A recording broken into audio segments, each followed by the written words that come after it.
রাশি আসলে কি জিনিস? পদার্থবিজ্ঞানের বিভিন্ন ভৌত বিষয়বস্তুকে প্রকাশের মাধ্যমকে আসলে রাশি বলা হয়।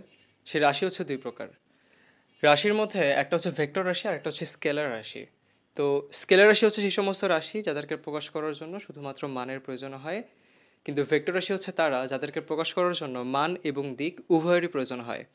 যেরকম এখান থেকে ও এ এইটা একটা ভেক্টর রাশি। তো এই ও এ ভেক্টর রাশিটার মান আসলে কি? এটা মানটা হচ্ছে এই ভেক্টর রাশিটা কতটুকু লম্বা।